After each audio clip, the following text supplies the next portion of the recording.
Halo teman-teman trader investor, selamat datang di channel saham di Analisa Teknikal dan Barang Bulgarian. Seperti biasa, ini hari Sabtu 3 Juni 2023. Cuman ini konten nanti akan membahas market kemarin Rabu 31 Mei karena kita sedang long weekend ya. Kamis libur, Jumat libur. Nah, ini saya bikin Sabtu konten untuk kemarin Rabu. Nanti akan saya langsung upload. Dan seperti biasa, nanti kita akan membahas ISG dan juga beberapa saham pilihan yang menarik-menarik. Sebelumnya, buat teman-teman mau kasih tip, support maupun donasi untuk cuan-cuan saham, bisa caranya tinggal klik link sosial base deskripsi. Nanti bisa kasih tip, support maupun donasi untuk cuan-cuan saham dan juga pesan pribadi untuk saya. Terus buat teman-teman yang ada pertanyaan ketika saran, silahkan sampaikan aja, bisa via DM Instagram maupun komen YouTube. Dan insya Allah setiap pertanyaan teman-teman pastikan saya jawab kalau saya ada waktu. Lanjut, jangan lupa support terus cuan-cuan saham dengan cara like, komen, share, subscribe karena support itu gratis. Tinggal klik aja. Tapi itu sangat berarti buat konten kata harus bisa ini. Jangan lupa juga nyalakan notifikasinya karena ada konten setiap hari dari cuan saham Senin sampai Jumat alias harian, Sabtu dan Minggu konten spesial. Kita akan langsung masuk ke transaksi di mana kemarin Sabtu itu penuh dengan rebalancing ya. Jadi transaksinya pun juga jauh di atas rata-rata 33 triliun dengan pergerakan asing net buy 1,38 triliun. Dominan di pasar reguler 1,34 triliun, sedangkan sisanya di pasar nego. Kalau kita lihat pada market ya, ini market sayang banget IHSG closing karena kalau kita lihat market Asia, Europe, US semuanya cakep-cakep weekend ini. Cuman ya biasalah, IHSG baru liburan di Indonesia. Dan kita masuk ke saham-saham yang dibeli asing kemarin Rabu ya. Ada Goto yang fenomenal 2,9 triliun tambah rebalancingnya. ICBP 213 miliar. Ini juga kena. Indosat 43 miliar, Medco 24 miliar, Ezetware 22 miliar, Adaro 19 miliar, Bumi 16 miliar, MDKA 13 miliar, Sido Muncul 13 miliar, BSDE 10 miliar, NCKL 9 miliar, Unitractor 8 miliar, CTRA 7 miliar, BRIS 6 miliar, BBKP 5 miliar, SMRA 2 miliar, ERA 2 miliar, Mayora 1 miliar, Mitratel 1 miliar, Film 700 juta. Nah, sekarang kita masuk ke saham-saham jualan asing. Telkom 423 miliar, Bank Mandiri 314 miliar, BBCA 224 miliar, Astra 203 miliar, Gudang Garam 153 miliar, KLPF 55 miliar, SMGR 52 miliar, Antam 43 miliar, Cepin 40 miliar, INKP 39 miliar, Inco 33 miliar, Unilever 32 miliar, INDF 29 miliar, PTBA 22 miliar, Tower 22 miliar, BBRI 21 miliar, INTP 20 miliar, Akra 11 miliar, Arto 11 miliar, ITMG 5 miliar, Java 4 miliar, Alfamart 4 miliar, BRPT 3 miliar, dan BTPS 2 miliar.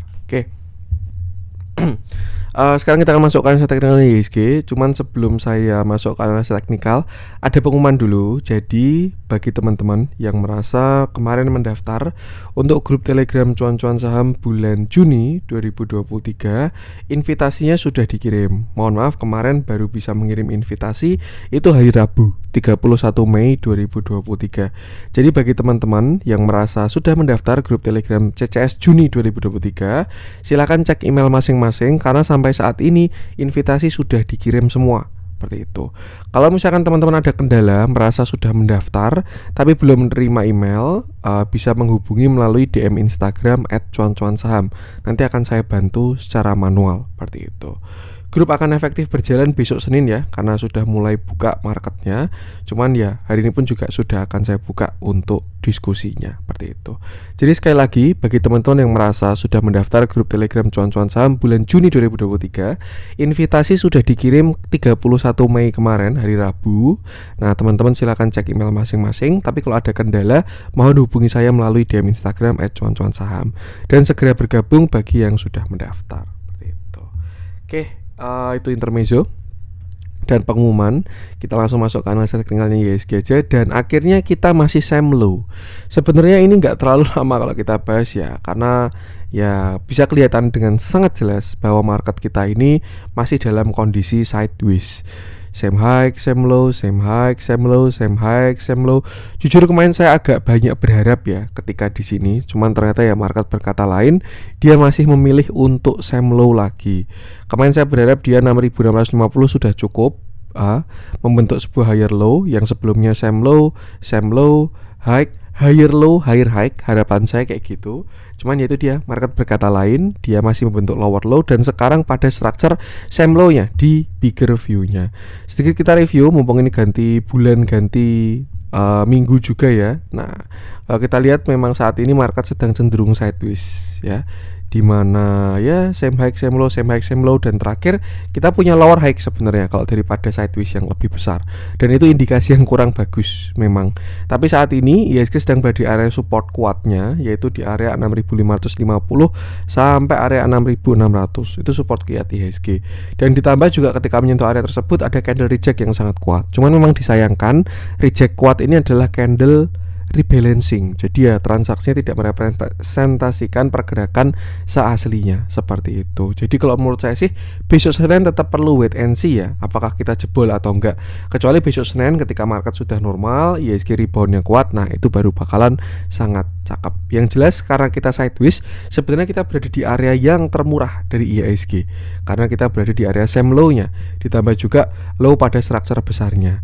Apakah bisa jebol? Jelas bisa jebol, semua bisa terjadi di market. Jadi itulah perlunya batasi resiko. Selama tidak jebol dari area 6550 sampai 6500, potensi besar IHSG bakalan rebound minimal ke same high-nya, atau minimal banget kalau memang bulan depan mau breakdown, kita mau bearish, nah dia sampai lower high doang, set sampai ke sini. Nah, ini kan high low, lower high. Nah, nextnya dia baru bakalan lower low kalau dia mau sampai lower high doang. Tapi kalau misalkan dia mau kembali masuk ke sideways-nya, artinya dia bakalan ke same high, which is kita ada upside sampai 6970. Itu enak buat trading lah. Dan catatannya selama 6500 ini tidak dijebol seperti itu. Tapi kalau misalkan besok IHSG breakdown, dia jebol, nah misalkan turun 6400 ya, lalu habis itu pullback dulu ke neckline, dan ya targetnya pun saya rasa bakalan lumayan, mungkin bisa nutup gap di sini nih. Ada gap kecil, walaupun tidak semua gap harus ditutup ya. Kita harus identifikasi dulu gapnya, karena ini kalau menurut saya juga bukan common gap.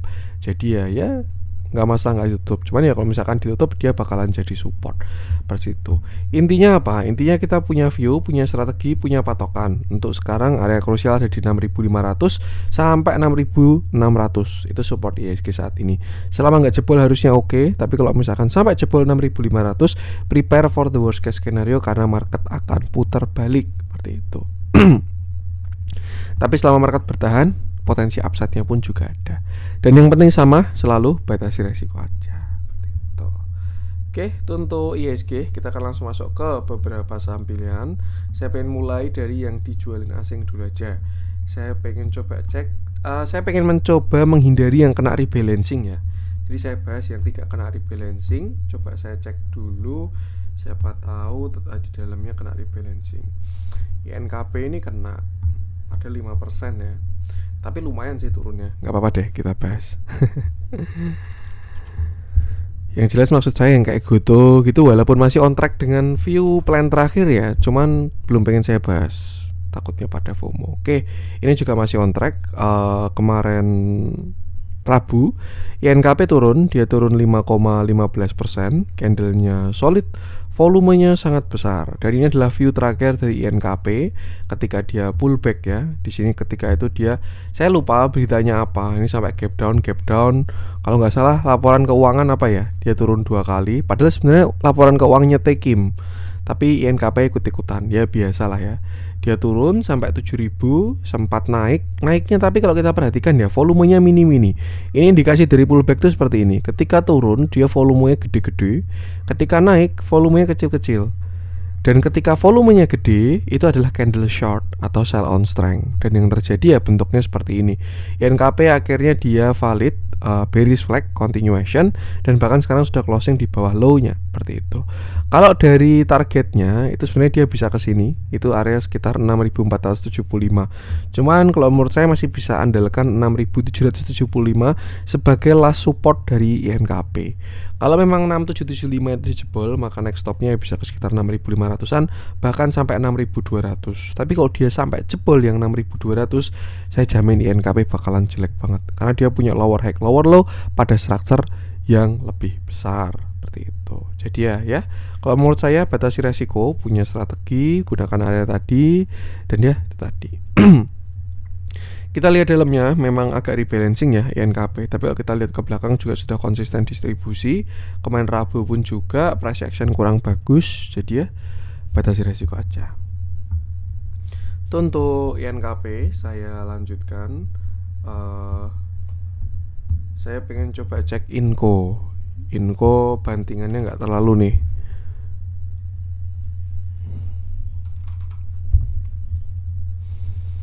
Oke, kita bahas Inco. Kemarin Rabu, Inco turun 3,45%. Candlenya sama, solid juga, volumenya pun juga besar juga. Terakhir kita bahas Inco tuh di sini sekitar 22-23 Mei ya, setelah dia koreksi dan bertahan di 6.300. Waktu itu view-nya 2. Ini jadi view sebelumnya, bukan view saat ini ya. Potensinya antara rebound atau breakdown, dan alhamdulillahnya 24 Mei sempat dikasih rebound dulu walaupun akhirnya putar balik lagi. Nah, satu hal yang agak kurang enak kalau kita zoom in, kita lihat Inco ini sudah close di bawah support ya, karena dia punya support di 6.325, dia sudah closing di 6.300. Artinya apa? Mau nggak mau, suka nggak suka, Inco sudah punya lower low seperti itu, high low, lower high, lower low. Dan target lower low-nya kalau kita tarik Fibonacci itu ada di sini, sekitar 6.100 sampai 6.200. Jadi kalau tidak ada perlawanan, saya rasa Inco ada arah downside ke sekitar 6.200 sampai 6.100. Kita zoom out untuk view yang lebih besar ya. Area tersebut memang area krusial, sebenarnya bukan 6162 sih, tapi sekitar 59 sampai 6000 itu area krusial dari si Inco. Saya rasa kalau jebol yang sini Inco bakalan dalam, karena ya kalau kita agak agak imajinatif ya, ini kelihatannya seperti head and shoulder, dimana ini shoulder kiri, lalu ini headnya, lalu ini calon shoulder kanan. Kalau dia jebol 5.900, jadi area krusial saat ini Inco ada di sana 5.900. Dan ya, yang penting sama, batasi resiko aja. Memang kalau kita lihat komoditas udah pada putar balik, jadi ya kalau menurut saya perlu adaptasi sih. Karena kalau kita mengingat tahun 2021 ya, siapa sih yang nggak ikut jaya-jayanya bank digital itu, kayak semuanya naik dan semuanya gila naiknya. Arto, BBYB, BBHI, semuanya naik. Tapi sekarang kalau kita lihat ya, Arto udah berapa ratus rupiah itu, all time high-nya dia 3000. BBYB all time high 3000. Sekarang dia udah 600 rupiah kalau nggak salah, atau 400 rupiah. Terus juga Arto all time high 19.000, sekarang dia tinggal 2000. Seperti itu. Jadi memang semua itu ada siklusnya. Kita sebagai investor maupun trader harus adapt, karena kita nggak bakalan bisa melawan market ini. Yang bisa ya kita berdamai dengan market dan mengikuti. Jadi jangan sampai denial, karena ya kalau udah dalam itu nanti baru bakalan bikin bikin jadi nggak mau cut loss. Itu memang prinsip trader sih. Tapi kalau misalkan teman-teman investasi ya pasti saham-sahamnya juga saham-saham yang masuk klasifikasi investasi. Cuman intinya ini yang selalu saya katakan ya, jadi ya batasi resiko itu adalah hal yang sangat penting, karena semuanya bisa berubah seperti itu. Kalau saya lihat memang ini momentum komoditas walaupun masih dikasih rebound tapi juga sudah putar balik, melemah kuat. Adaro aja juga all time high berapa, sekarang sudah jadi 2000. Ya memang semua ada siklusnya, karena memang saham siklikal ya tuh. Dan yang penting sama, selalu batasi resiko aja. Itu untuk Inco. Saya lanjutkan, saya pengen coba cek, kita cari yang ada spread dan menarik. TMG boleh deh, saya bahas TMG. Nih saya sambil nyeruput teh ya. Mantap ngeteh pagi-pagi. Oke, kita bahas ITMG, dimana kemarin kemarin Rabu ITMG turun 4,12%. Candlenya pun juga masih solid, volumenya pun juga masih ada. Walaupun kalau kita lihat volumenya sudah mengecil ya, artinya sudah mulai jenuh jual, sudah mulai capek sellernya, barang mulai habis. Cuman ya memang mau nggak mau dia masih terus-menerus lower low. Ini salah satu contoh dari yang baru saya omongkan tadi di Inco, yang namanya siklus market itu pasti berubah. Kita harus adaptasi. Terakhir view kita ITMG, dia ada potensi rebound di 29.000. Cuman ternyata enggak, dia nggak rebound, dia breakdown, lanjut terus turun sampai 22.000. Nah, sekarang kita bahas big view ITMG, dimana sebelumnya dia bottom di 34.000. Lalu ketika bagi dividen dia naik sampai 41.000. Ini sudah saya bahas dan sudah saya wanti-wanti ya. Intinya naik ke sana itu adalah pullback. karena dia sampai area pullback dan akhirnya dia lower low lagi. Saya kira cukup sampai 1,618 tapi ternyata enggak, dia masih turun sampai 22.000. Kalau udah gini saya rasa kita perlu pakai bigger view, kita cari area retracement dari si ITMG. Tuh, kalau kita lihat pakai candle weekly pun juga sellernya kuat banget ya semenjak dia pullback. Puncak ini harusnya sudah ada divergennya juga. Oh, belum ada. Jadi ketika dia puncak, di sini tuh namanya pullback. Kalau akhirnya sekarang dia sudah turun sampai saat ini. Nah, kita mau cari area retracement pada view besarnya. Kita tarik dari shadow aja.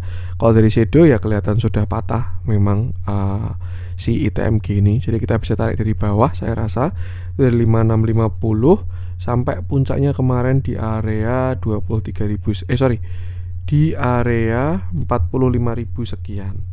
Ya kira-kira seperti inilah area Fibonacci-nya. Tinggal dibikin yang pas aja. Dan saya rasa ya ini baru bakal menuju ke support pertama.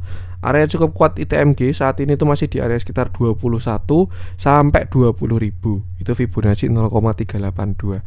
Kalau dilihat dari candle-candle sebelumnya, saya rasa sih bakalan ada potensi rebound ya. Karena ya dia belum ada rebound sama sekali. Entah nanti dia higher high maupun lower high untuk lower low lagi, seperti itu. Artinya apa? Kalau misalkan teman-teman kondisi nyangkut di TMG, bisa perhatikan dulu ya, karena kita sempat juga spek support di sekitar 26.000, nyatanya dia nggak rebound. Jadi ketika ada area kuat itu perhatikan dulu, apakah muncul buyer, apakah muncul seller. Kalau iya berarti ya area tersebut valid. Nah, tinggal kita lakukan eksekusinya. Nah, saya rasa kalau dari 20.000 teman-teman bisa wait and see dulu, dilihat keadaan di sana apakah ada perlawanan atau tidak. Kalau misalkan ada perlawanan, teman-teman bisa ikut averaging down, ketika rebound nanti manfaatkan untuk exit. Ini untuk yang nyangkut-nyangkut. Tapi kalau misalkan untuk teman-teman yang belum punya barang pengen beli ya bisa wait and see juga di 20.000. Selama nggak breakdown ada potensi untuk rebound seperti itu. Cuman kalau misalkan dia jebol next support 16.000 baru 12.000. Kalau kita lihat area retracement-nya memang masih di area 12.000 sampai 11.500. Jadi memang masih cukup jauh ITMG ini area retracement-nya. Ya, itu yang penting sama, batasi resiko aja, gunakan area-area support ini. Kita lihat dalamnya, price action jelek, transaksinya pun juga auto jelek. Itu sudah rumus lah. Jadi ya batasi resiko aja. Untuk ITMG saya lanjutkan, saya pengen coba cek PTPS, entah kenapa saya belum pengen bahas. Kita masuk ke yang dibeli asing. Goto itu sebenarnya on track ya dengan view inverted head and shoulder kita, entah yang di grup maupun yang di YouTube kalau teman-teman ada yang diskusi. Cuman memang kemarin kena targetnya itu pakai rebalancing. Ya, saya belum pengen bahas lagi karena ya biarkan nanti mekanisme market di hari Senin untuk melihat Goto, baru kita bahas di hari Senin. CBP tadi juga kena rebalancing. Saya pengen coba cek Medco aja.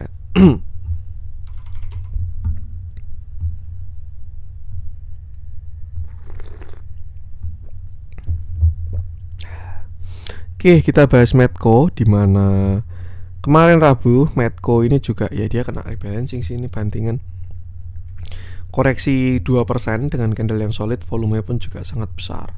Dan ini juga masih on track dengan view terakhir ketika dia kemarin bottom di 500 ya. Dia swing high naik sampai 1440. Dan saat ini terlihat dia ada respon swing low dan sekarang sedang menuju area swing low-nya di area 760 seperti itu. Saat ini memang Medco sudah berada di area support. Ini area kuat, serius. 875 sampai 850 itu area kuat dari Medco. Kalau misalkan dia sampai breakdown, maka ya downside selanjutnya arahnya adalah di 785 sampai 750. Menurut saya itu area yang cukup kuat di 750 itu. Jadi kalau menurut saya kalau teman-teman baru mau beli, amannya wait and see di sana aja. Kalau misalkan ada perlawanan di area tersebut 750, nah itu baru teman-teman bisa gunakan untuk entry. Karena kalau misalkan hoki, dia bakalan swing high lagi seperti itu. Cuman ya belum ada yang tahu. Yang jelas untuk sekarang area support di 850. Kalau dia breakdown maka dia bakal lower low dan targetnya adalah 790 sampai 750 di area neckline tahun 2021. Seperti itu. Jadi untuk sekarang lebih ke wait and see aja, perhatikan area-area kuat tadi.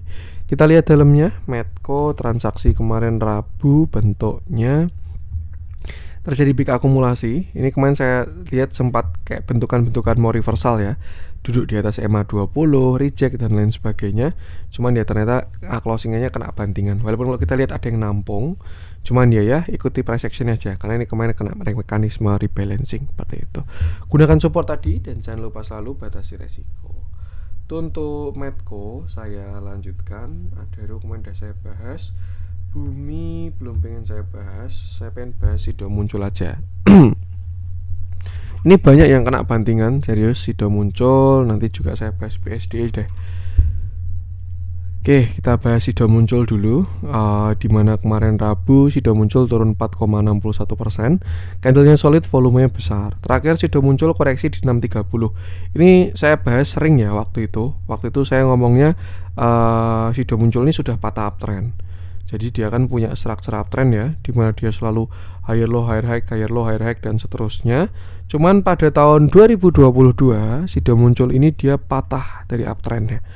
Nih ya, yang sebelumnya dia uptrend selama berapa tahun ya? 17 sampai 2022. 5 tahun dia uptrend. Akhirnya dia patah dan yang agak serem itu dia breakdownnya volumenya nggak kaleng-kaleng teman-teman. Ini volume di sekitar bulan Agustus itu volume nggak bisa dibohongin di sini, volumenya ini gede banget seller yang keluar waktu itu.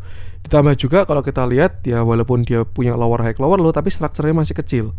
Jadi dia punya high low lower high lower low. Nah ini kan masih di struktur kecil.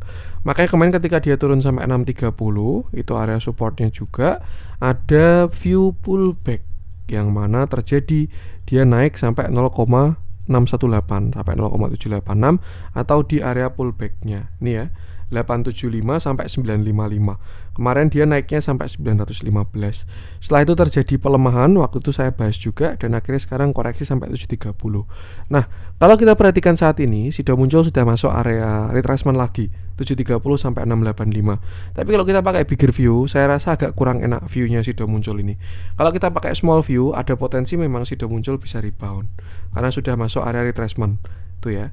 Tapi kalau misalkan kita pakai bigger view, saya takutnya nih ya, Sido Muncul ini dia sedang membentuk lower high pada structure yang lebih besar. High, low, lower high, dan dia mau lower low dengan target penurunan di sekitar 550 sampai 500 seperti itu. Nah, terus gimana kalau misalkan kayak gitu Mas? Yang jelas ini masih potensi ya, karena belum ada konfirmasinya. Konfirmasinya adalah kalau jebol 630. Kalau Sido Muncul jebol 630, maka targetnya 550 sampai 500. Tapi kalau misalkan dia besok bertahan di 730, 685 dari rebound dan lain sebagainya, itu bisa manfaatkan kenaikannya juga karena ada banyak view untuk saat ini. Cuman untuk bigger view, saya rasa lebih kuat view yang koreksi. Karena ya ini nggak bisa bohong, seller di sini nih. Ini benar-benar seller dan ini benar-benar besar, ditambah volumenya yang mengkonfirmasi seperti itu. Jadi ya, yang penting sama batasi resiko aja. Kita lihat dalamnya, Sido Muncul juga mulai konsisten di distribusi ya. Ketika breakdown kemarin distribusi, pullbacknya ada akum, sekarang distribusi lagi. Ya kelihatan dipakai buat tektokan sih, jadi lebih ikut price actionnya aja. Dan jangan lupa selalu batasi resiko. Untuk Sido Muncul saya lanjutkan, saya coba cek BSDE. Nah ini juga jujur BSDE saya sudah kena trailing stop semua. Sebelum saya bahas BSDE, saya pengen bahas IDX Property dulu. Ini gambaran untuk semua saham properti ya, jadi teman-teman bisa gunakan juga. Oke, kita bahas IDX Property. Jadi sebelumnya IDX Property itu bottom di 658, itu kena support dan setelah itu dia rebound naik sampai 737 seperti itu. Kalau kita perhatikan yang di sini dia sebenarnya sudah sudah breakout ketika di sini ya. Tuh, tapi ketika dia menyentuh downtrend line lagi ternyata dia masih merespon dan sekarang sudah konfirmasi ada arah untuk koreksi dari IDX Property. Kenapa? Ya karena dia sudah membentuk double top. Top 1, top 2. Artinya sudah muncul trailing stop dari IDX Property. Artinya saya rasa untuk saat ini view dari saham-saham properti bakalan melemah terlebih dahulu. Cuman memang selama tidak jebol 658 ya nggak jelek bigger structure-nya. Bisa aja dia mau bikin higher low, untuk higher high gitu pun bisa juga. Nah, untuk support dari IDX Property, saya rasa tuh area kuatnya di sini, sekitar 700 nih ya, karena dia inverted head and shoulder pun juga di sini. Baru setelah itu di area 684 seperti itu. Jadi artinya Biarkan downside-nya selesai dulu, wait and see di area support. Kalau ada rebound baru gunakan buat entry lagi. Itu sedikit overview dari saham properti karena dia sudah valid. Kalau misalkan besok ada rebound, biasanya itu adalah pullback untuk turun lebih dalam.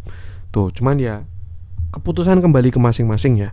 Seperti itu. Karena ini saya cuma menganalisa doang. Saya nggak ada niatan bikin FOMO ataupun tebar fear, nggak ada. Yang saya lakukan selama ini cuma analisa ya. Jadi takutnya kayak misalnya tadi saya bilang kalau naik manfaatkan buat exit dulu, nanti dikira buat tebar fear. Itu yang jelas kembali ke masing-masing karena teman-teman yang punya duitnya juga yang pasang entry dan exit seperti itu. Tapi kalau saya lihat dari indeks properti, saya rasa ada potensi pelemahan untuk ya mungkin 1-2 minggu ke depan lah. Itu nanti baru kita lihat arahnya. Nah, sekarang kita masuk ke BSDE yang mau kita bahas ya. Jadi ya dia bentuknya mirip sama kayak si indeks properti karena memang ya dia cukup besar ya bobotnya. Sebelum kita bahas view kecil, kita bahas view besar dulu, dimana sebelumnya BSD juga sudah breakout dari downtrend lainnya. Cuman dia baru naik sampai area pullback 1150 sampai 1235 dan di sana terlihat ada pelemahan. Sempat saya kira bikin dia continuation tapi ternyata enggak, gagal higher high, tidak ada konfirmasi dan malah sekarang sudah lower low putar balik seperti itu. Nah, saat ini BSD sudah closing di 1050, cukup dalam serius koreksinya dan saya rasa untuk sekarang next supportnya dari 1000. Bisa perhatikan di area sana 1000 sampai 970. Saya pribadi BSD udah kena TS semua ya. Jadi barang awal pertama beli di 1000, kedua beli di 1070, naik sampai 11 ini, sekian ini, saya mulai TP sebagian dan kemarin ketika dia breakdown, double top itu sudah kejual semua. Jadi ya itu yang perlu disesuaikan. Even view-nya kalau menurut saya masih bagus untuk properti ya. Cuman ya kalau menurut saya tetap perlu pergerakan jangka pendeknya perlu diperhatikan. Nah, itu untuk support tinggal perhatikan aja 1035 sampai 1000 dari si BSDE ini. Kalau ada respon di sana harusnya bakal menarik. Tapi kalau nggak ada respon di sana dia bakal ke 875 lagi dan itu kurang bagus. Kalau kita lihat dalamnya sebenarnya akumulasi masih cakep ya. Cuman kemarin memang ada distribusi ketika hari Rabu langsung breakdown semua moving average dan ya saya rasa properti bakalan melemah dulu untuk jangka waktu pendek. Jadi yaitu perhatikan supportnya dan jangan lupa selalu batasi resiko. Untuk BSDE saya lanjutkan, kita cari yang ada spread, kita masuk ke yang merah-merah. Jangan lupa besok Senin sudah ARB 15% ya. Jadi harus siap mental dan batin.